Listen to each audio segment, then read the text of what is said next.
रात के तकरीबन 1 बजे जनवरी की सर्द रात में नदी के इर्द गिर्द अगर तापमान में तेजी से बदलाव होने लगे, सिहरन पैदा करने वाली हवा का रुख अगर बदलने लगे, तो समझ जाइए वक्त है वहां से निकल जाने का।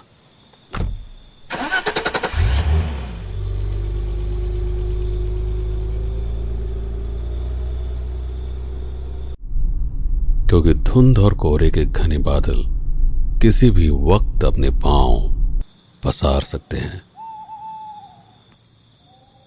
अमावस की गहरी रात और ऊपर से धुंध, यकीनन कोई भी भटक सकता है। ठंड इतनी ज्यादा है कि कुत्ते के मुंह से निकलने वाली सांसों की गर्माहट ठंडी हथेलियों पर महसूस किया जा सकता है।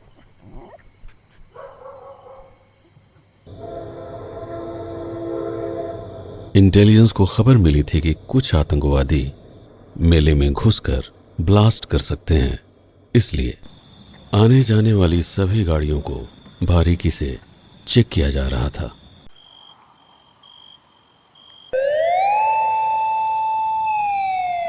किसी भी इमरजेंसी से निपटने के लिए, जैसे अचानक मची भगदड़ या फिर किसी अनजान बम को डिफ्यूज करने के लिए, एनडीआरएफ और एनएसजी कमांडोज को खुफिया सेक्टर में तैनात किया जा रहा था। इंटेलिजेंस ब्यूरो यानी आईबी को यह खबर मिली थी कि आतंकवादी नागा साधु का भेष बदलकर महाकुंभ में उत्पात मचा सकते हैं, इसलिए सभी अखाड़ों की सुरक्षा बढ़ा दी गई थी। हालांकि अखाड़े किसी भी सुरक्षा के मोहताज नहीं हैं। हर एक नागा साधु के पास भाले, त्रिशूल और तलवार चलाने की ट्रेनिंग होती है। आम लोगों को नागा साधुओं के बारे में बहुत ही कम जानकारी है, और जो जानकारी है वो चमत्कारों से भरी हुई है। जैसे कि ये ठंड को काबू में कर लेते हैं, इनकी उम्र नहीं बढ़ती, ये भविष्य देख सकते हैं, बीमार नहीं पड़ते। पर क्या सच में ऐसा है? आइए थोड़ा गहराई से इन्हें जानने की कोशिश करते हैं। सबसे पहला सवाल, अगर नागा साधु ठंड को बर्दाश्त कर सकते हैं तो उन्हें आग जलाने की जरूरत क्यों पड़ती है? जैसे धुना जल रहा है, ये क्या है? सत्य सनातन का है। ये हमारी परंपरा नहीं है, ये पूरे माघ मेला कुंभ की परंपरा है। जितने हमारे गुरु, परम गुरु जितने हुए, सब धुनी के सहारे ही, धुनी पर नियम कर्म करना, उसी पर भोजन प्रसाद बनाना, सारे क्रिया इसी पर होती रही। मान लो अब गैस सिलेंडर चल गया है, लेकिन हम सब आज भी गैस सिलेंडर का प्रयोग नहीं लेते हैं। कौन बचाता है आपको ठंड से? करहूं सदा जिनकी रखवारी, जिम बालक राखे माता।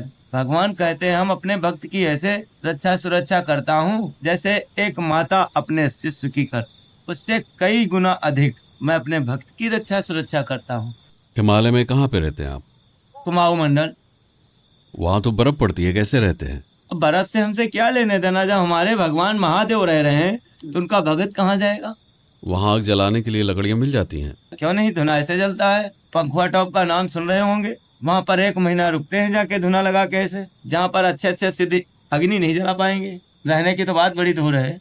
क्या हिमालय में कई रहस्यमय स्थान है जिसके बारे में बहुत कम लोग जानते हैं? एक कुंड सुना है अपने भी, उस रूप कुंड की कथा बड़ी विचित्र है। आज भी 21 हाथ की हड्डी मिलती है वहाँ, कंकाल।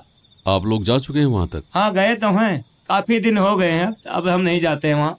सरजू मोल में रहते हैं, मानसरोवर के नीचे, जहाँ से सरयू नदी निकलती है। तो आप हमेशा वहीं रहते हैं, सिर्फ कुंभ के लिए बाहर आते हैं? कुंभ की बात तो अलग है, हम यहाँ 12 मासी आते हैं हर साल।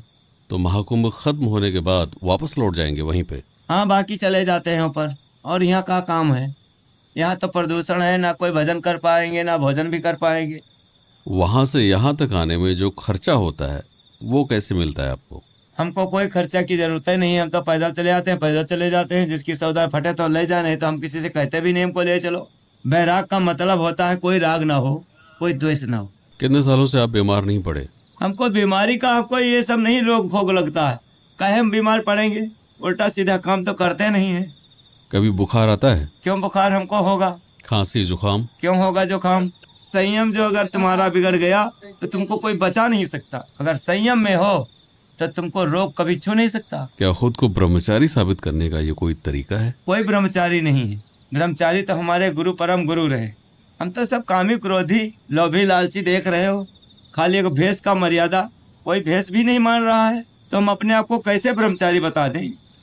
कई लोग ऐसा मानते हैं कि अगर इंसान अपनी वासना को काबू में करके ब्रह्मचर्य का पालन करे तो कई सारी सिद्धियां हासिल करके शक्तिशाली बन जाता है।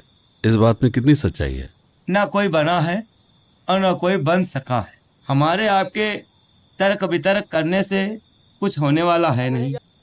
समाज से अलग थलग जाकर एकाकी जीवन जीने के लिए किन चीजों का सहयोग जरूरी है? आप सब घर घर में रहते हो, घर गृहस्थी में रहते हो, आपके माता पिता भाई बंधु सब आपकी देख रेख में, आप सबकी देख रेख में। अपने सब वनवासी हैं, वन में रहते हैं, हिमालय में रहते हैं, तो हमारे माता पिता हैं, माता बंदेवी पिता बंदेव, बाकी जितने जीव हैं सब हमारे मित्र हैं। लगभग 1200 साल पहले आदि शंकराचार्य ने मंदिरों के वैभव को बाहरी आतंकियों से बचाने के लिए भारत के चारों दिशाओं में मठों की स्थापना की। इसके साथ इन मठों के अधीन चलने वाले शिव मंदिरों की रक्षा के लिए 7 अखाड़े, विष्णु मंदिरों की रक्षा के लिए 3 अखाड़े और अन्य समुदायों की रक्षा के लिए 3 उदासीन अखाड़े बनाए। कोई भी सिस्टम बिना किसी बेहतरीन डिजाइन के लंबे समय तक खड़ा नहीं रह सकता, वो बिखर जाता है। अखाड़े आज भी मौजूद हैं, तो बुनियादी सवाल ये उठता है कि इनके अंदर की संरचना क्या है, लोग किन किन पदों पर काम करते हैं। हमारे यहाँ 4 पोस्ट होते हैं ऐसे। एक गुरु भाई होता है, एक नागा होता है, एक महंत होता है, एक सचिव होता है और 5वां महामंडलेश्वर का पद होता है। तो एक नागा को महामंडलेश्वर बनने के लिए क्या आना चाहिए?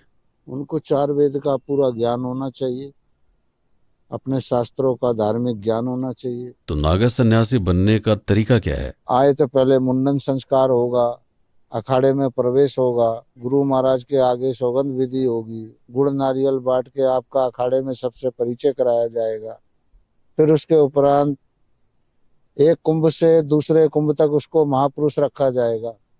उसके पश्चात दूसरा कुंभ जब आएगा तो उसमें उसकी नागा दीक्षा संस्कार वगैरह किया जाता है, उसको पूर्ण नागा बनाया जाता है। तो क्या कुंभ लगने के पीछे एक कारण ये भी हो सकता है कि लोगों को दीक्षा देकर नागा साधु बनने के लिए प्रेरित किया जाए? नहीं, कुंभ तो आज से तो नहीं ना, अनादि से 2000 वर्ष से कुंभ बच रहा है। ये तो नागा कोई अपनी सुरक्षा की बात है, साधु बनना था, कोई किसी को जबरदस्ती नहीं बनाया जाता। ये तो वैराग्य से आपका भाव है, आत्मा आपका जागृत हुआ है, वैराग्य जागृत हुआ, आप किसी गुरु से मिले तो गुरु ने आपको सही श्रेणी पे लगाया तो उसका कर्म है गुरु का। नागा बन के कोई देश के विकास में क्या योगदान देता है? कभी भी देश पे कोई आपदा विपदा कोई पड़ी है तो इन्हीं नागा सन्यासियों ने अपना सर्वस्व बलिदान करके आगे बढ़ाया है देश को। अखाड़ों को चलाने के लिए पैसा कहाँ से आता है? अपनी अपनी इनकी संस्था है, अपनी जमीनें हैं, मठ हैं, मंदिर हैं, खेती करते हैं, किराया आता है। तो नागा साधुओं का प्रमोशन कैसे होता है? ये अखाड़े की कमेटी सचिव लोग हैं, बैठते हैं, महंत लोग बैठते हैं, निश्चय किया जाता है।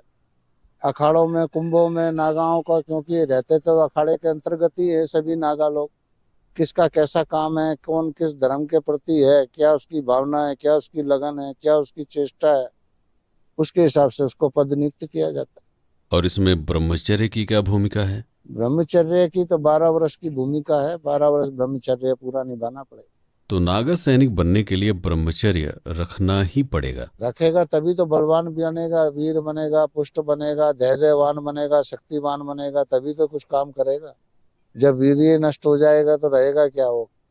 तो नागा साधु बनने के बाद प्रशिक्षण भी दिया जाता है? प्रशिक्षण अखाड़ों के होते हैं, अपने अपने स्वरूप से तो अपनी सेना को सभी तैयार करते हैं ना, सरकार भी तो तैयार करती है अपनी सेना को। तो ऐसे ये नागा फौज है, ये धर्म की फौज है, ये बहुत सम्राट फौज है। क्या अखाड़े भूत प्रेतों को मानते हैं? ये भूत प्रेत वाली हमारे यहाँ नहीं आती। हमारे यहाँ तो सब सात्विक वैदिक कर्मकांड, पूजा पाठ इत्यादि अनुष्ठान, देवी भागवत, विष्णु भागवत, शिव भागवत, रामायण, गीता, इसके ऊपर अध्ययन चलता है। नागा साधु जब अकेले जीते हैं तो खाने पीने का जुगाड़ कैसे करते हैं? तो नागा साधु जो है 7 घर ही भिक्षा मांगता है। 7 घर अगर जो उसको भिक्षा मिल गई तो ठीक है, 60वें घर वो भिक्षा नहीं मांग सकता है, फिर उसका उपासी रहता है। तो नागा साधु साधारण भोजन करते हैं या कुछ उसमें खास होता है? कोई जलारी है, कोई फलारी है, कोई दूधाधारी है, कोई बेलपत्री खा रहा है। हमारे यहाँ एक महंत है अंदर, आज उनको 35-40 साल हो, वो बेलपत्री और दूध ही पीते हैं। तो एक ही खाना रोज खा के बीमार नहीं पड़ते? नहीं, बीमार क्यों पड़ेंगे? आयुर्वेदिक सब स्वादा हुआ है, शरीर प्रकृति के साथ अपने को ढालना है। ईश्वर की तपस्या किसको कहा गया है? फिर इन सब चीजों से घबराएंगे तो कैसे काम चलेगा? आज मैं कई ऐसे नागा साधुओं से मिला जिनको जुकाम है, खांसी है, बुखार भी है। ये तो थोड़ा बहुत तो शरीर है। शरीरम व्याधि मंदिरम, शरीर ही व्याधि का मंदिर है। यानी नागा साधु जब बीमार होते हैं तो वो भी डॉक्टर के पास जाते हैं? भाई समय आएगा तो सबको ही जाना पड़ेगा, उसमें क्या बात है। कोई डॉक्टर भी एक भगवान का स्वरूप है। तो नागा साधुओं के मरने के बाद उनके शरीर का क्या किया जाता है? हमारे यहाँ तो समाधि दी जाती है, हमारे यहाँ क्रिया नहीं है। जल समाधि अन्यथा भू समाधि। तो नागा साधु खुद को क्या कहलाना पसंद करते हैं? चमत्कारी सिद्ध पुरुष या शंकराचार्य की सेना? नहीं, हम तो आदि गुरु शंकराचार्य जी की सेना ही है। आदि पुरुष चमत्कारी कोई नहीं है। जन सेवा में है, 24 घंटे हैं, तत्पर हैं, लोक कल्याणार्थ अपना काम है। कई बाबा चमत्कारी होने का दावा करते हैं। नहीं, चमत्कार तो भाई अपनी अपनी शक्ति है। अब हमें खंडन भी किसका कैसे करूं? किसी की शक्ति का खंडन अपने करना उचित नहीं। अगला किस बेस पे दावा कर रहा है ये उसकी शक्ति पे निर्भर है।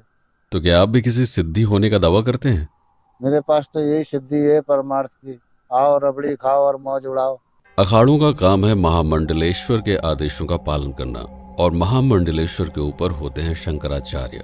सवाल ये उठता है कि आखिर एक नागा सन्यासी शंकराचार्य के आदेश पर किस हद तक जा सकते हैं? हमारे शंकराचार्य ने आदेश दे दिए जाओ पूरे संसार को सर्वनाश कर दो, तो हम पूरे संसार को सर्वनाश कर देंगे। हम आज से थोड़े हमारे, जब ये मिलिट्री हार जाएगा ना तुम्हारे भारत के, ये पुलिस हार जाएगा, तब फिर हमारा सेना चलेगा। और हमारा सेना हारना नहीं सीखा है, जीतना सीखा है। मरने के बाद आपके शरीर के साथ क्या होता है? सरकार ने जल समाधि को बंद कर दिया है, लेकिन अब थल समाधि हो गया है। क्या नागा साधु भी सुसाइड करने के बारे में सोचते हैं? मैं अपने आप से उग गया था मैंने कि जो मेरे को मरना है, और बद्रीनाथ ही गया था मरने के लिए। 6 महीना तक कुछ भी नहीं खाया, कुछ भी नहीं पिया, लेकिन मरा नहीं मैं। अखाड़े के अंदर एक नागा साधु अगर दूसरे को मार दे तो? हमारे में कोई मुकदमा है ही नहीं। हमारे फैसला हम सब साधु करते हैं। हम खुद ही का कोर्ट है, खुद ही जज है, खुद ही वकील है। कुछ ऐसा जो आप कहना चाहते हो? कुंभ मेला बहुत भव्य है, आनंद और दिव्य है। हम तो सभी से कहेंगे कि आइए कुंभ में स्नान कीजिए, पुण्य पावन लाभ लीजिए और सबको शुभ शुभ आशीर्वाद है 2025 महाकुंभ में। इतने लंबे समय तक मेरे साथ अपना समय बिताने के लिए आपका बहुत बहुत धन्यवाद। मैं हूं पीके सिंह और आप देख रहे हैं प्रतापगढ़ हब।